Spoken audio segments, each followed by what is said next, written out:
이런 사람과는 절대 상종하지 마라.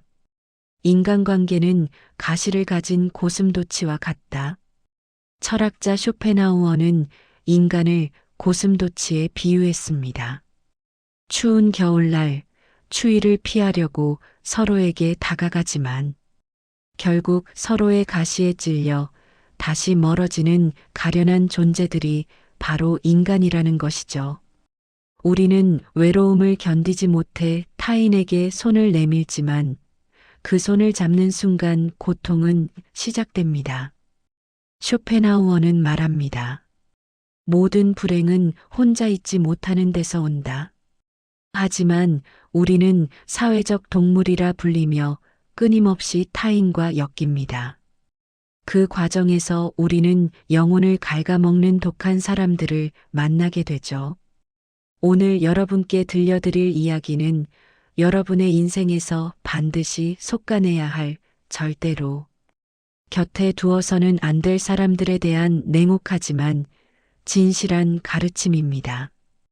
이 글을 끝까지 듣고 나면 당신의 곁에 누가 남아야 하고 누구를 당장 밀어내야 할지 명확해질 것입니다. 천박한 호기심으로 당신의 불행을 캐묻는 자. 쇼펜하우어는 타인의 불행을 자신의 즐거움으로 삼는 인간의 사악함을 경계했습니다.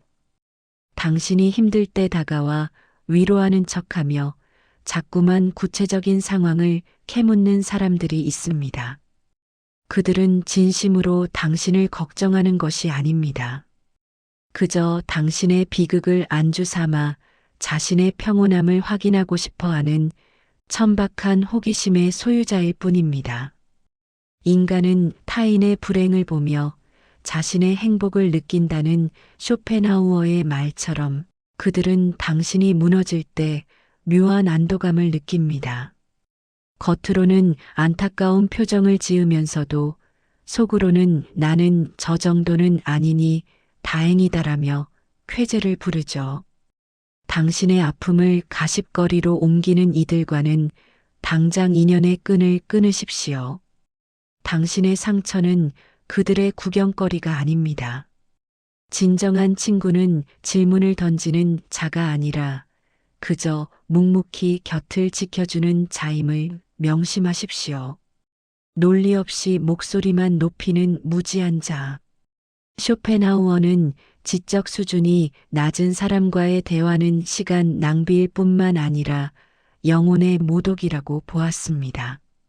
논리적인 대화가 통하지 않고 오직 자신의 고집과 편견만을 내세우며 목소리를 높이는 사람들이 있습니다. 그들은 사실을 말해도 믿지 않으며 자신이 아는 좁은 세상이 전부라고 믿습니다. 이런 사람들과 논쟁하지 마십시오. 돼지와 진흙탕에서 싸우지 말라는 말처럼 당신만 더러워질 뿐입니다. 무지한 사람은 화를 잘 내고 지혜로운 사람은 침묵한다는 쇼펜하우어의 가르침을 기억하십시오. 논리가 통하지 않는 자에게 당신의 귀한 시간을 써서 설득하려 드는 것은 마치 벽을 보고 경전을 읽는 것과 같습니다. 그들의 소음에서 멀어지는 것만이 당신의 정신적 평화를 지키는 유일한 길입니다. 감사함을 모르고 권리만 주장하는 자. 우리가 타인에게 베푸는 친절을 당연한 권리로 착각하는 부류가 있습니다. 한 번 도와주면 고마워하지만 두 번 도와주면 당연해하고 세 번째 거절하면 원수가 되는 사람들입니다. 쇼펜하우어는 이런 인간들을 밑빠진 독과 같다고 했습니다. 아무리 자비에 물을 부어도 그들은 결코 채워지지 않으며 오히려 당신의 에너지를 바닥낼 때까지 요구를 멈추지 않습니다. 인간은 익숙해지면 무례해집니다. 당신의 배려를 약점이나 호구로 보는 자들에게는 더 이상의 자비를 베풀지 마십시오. 친절은 보석과 같아서 희귀할 때 가치가 있다는 말처럼 당신의 호의를 값싸게 만들지 마십시오. 감사할 줄 모르는 인간은 당신의 인생에서 짐이 될 뿐입니다. 그 짐을 내려놓는 순간 당신의 삶은 비로소 가벼워질 것입니다. 남의 흉을 보며 공감대를 형성하려는 자. 누군가 당신에게 다가와 다른 사람의 비밀을 털어놓거나 흉을 본다면 그는 반드시 다른 곳에 가서 당신의 흉을 볼 사람입니다. 쇼펜하우어는 인간의 혀가 가장 날카로운 무기라고 경고했습니다. 타인을 깎아내려 자신을 높이려는 자들은 열등감에 사로잡힌 영혼들입니다. 그들과 함께 누군가를 욕하며 느끼는 일시적인 소속감은 가짜입니다. 그 소속감의 유통기한은 당신이 그 자리를 떠나는 순간 끝납니다. 비난의 화살은 언제든 당신을 향할 준비가 되어 있습니다. 남을 헐뜯는 자들의 입을 통해 세상의 추함을 배우지 마십시오. 깨끗한 물에 오물이 섞이면 금방 탁해지듯 당신의 맑은 영혼도 그들의 독설에 전염될 수 있습니다. 고결한 침묵이 비겁한 험담보다 100배 낫습니다. 자기 자랑에만 몰두하는 교만한 자. 끊임없이 자신의 업적을 늘어놓고 자식 자랑, 돈 자랑에 여념이 없는 사람들을 보십시오.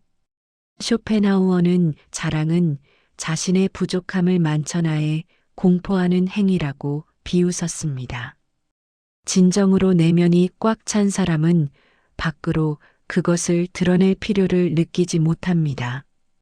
텅 빈 깡통이 요란한 소리를 내듯 내면의 빈곤함을 감추기 위해 외적인 화려함에 집착하는 것입니다. 그들은 당신을 대화의 상대가 아닌 자신의 쇼를 구경하는 관객으로만 여깁니다. 당신의 이야기는 들으려 하지 않고 오직 자신의 빛나는 순간만을 찬양받고 싶어 하죠. 이런 사람 곁에 있으면 당신은 한없이 초라해지거나 피로해질 뿐입니다. 당신은 누군가의 자존감을 높여주기 위한 소품이 아닙니다. 자신의 가치를 스스로 증명하지 못해 남의 박수에 구걸하는 자들과는 거리를 두십시오. 늘 부정적인 에너지로 주변을 물들이는 자. 만날 때마다 세상 탓, 정부 탓, 팔자 탓만 하는 사람들이 있습니다. 그들은 태양 아래에서도 그늘만 찾아다니는 불행의 수집가들입니다. 쇼펜하우어는 인생은 원래 고통이지만 그 고통을 예술과 철학으로 승화시켜야 한다고 믿었습니다. 하지만 이들은 고통에 매몰되어 주변 사람들까지 절망의 늪으로 끌어당깁니다. 부정적인 감정은 전염병보다 무섭습니다. 당신이 밝은 마음으로 새로운 도전을 하려 할 때 그들은 안 될 거야, 해봤자 소용없어라며 당신의 날개를 꺾으려 들 것입니다.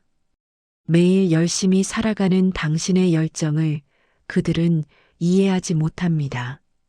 오히려 당신의 노력을 폄하하며 자신과 같은 밑바닥으로 끌어내리려 하겠죠. 희망을 말하는 자의 곁에 서십시오. 부정의 늪에 빠진 자를 구하려다 당신마저 빠지지 마십시오. 고독을 즐길 줄 모르는 평범한 대중. 쇼펜하우어는 위대한 정신을 가진 사람은 고독을 사랑한다고 했습니다. 반면 알맹이 없는 사람들은 고독을 견디지 못해 무리지어 다닙니다. 그들은 대중의 유행을 쫓고 남들이 하는 대로 따라하며 자신만의 철학 없이 살아갑니다. 이런 무리 속에 섞여 있으면 당신의 개성과 천재성은 거세 당하고 맙니다. 혼자 있는 시간을 어떻게 보내느냐가 그 사람의 품격을 결정한다는 가르침을 새기십시오. 남들과 어울리지 못한다고 해서 스스로를 사회 부적응자라 자책할 필요 없습니다. 사자는 무리 짓지 않고 홀로 걷지만 양들은 떼 지어 다닙니다. 당신이 삶을 살아내기 위해 밤잠을 설치는 그 고독한 시간이 바로 당신을 사자로 만드는 과정입니다. 상종할 가치가 없는 사람들에게 시간을 쓰느니 차라리 고독과 친구가 되십시오. 고독은 당신을 배신하지 않습니다. 당신의 정원은 당신이 가꾸는 것입니다. 인생이라는 짧은 여행길에서 우리가 만나는 사람들은 우리 삶의 풍경을 결정합니다. 잡초를 그대로 두면 정원은 황폐해집니다. 아름다운 꽃을 피우기 위해서는 과감하게 잡초를 뽑아내야 합니다. 오늘 제가 들려드린 쇼펜하우어의 조언들은 바로 그 잡초를 구별해내는 기준입니다. 상종하지 말아야 할 사람들을 멀리하는 것은 냉정한 것이 아닙니다. 그것은 나 자신에 대한 가장 깊은 예의이자 사랑입니다. 밤잠을 설쳐가며 고독한 시간으로 미래를 일구는 당신은 그 누구보다 고귀한 영혼을 가졌습니다. 그 귀한 영혼을 무가치한 사람들에게 상처받게 내버려 두지 마십시오. 혼자서도 충분히 빛나는 당신을 응원합니다. 타인의 가시에 찔리지 말고 당신만의 향기로운 정원을 가꾸어 나가십시오. 쇼펜하우어가 말한 평온은 먼 곳에 있지 않습니다. 불필요한 인연을 정리하고 남은 그 고요한 자리, 그곳이 바로 당신의 천국입니다. 시청해 주셔서 감사합니다.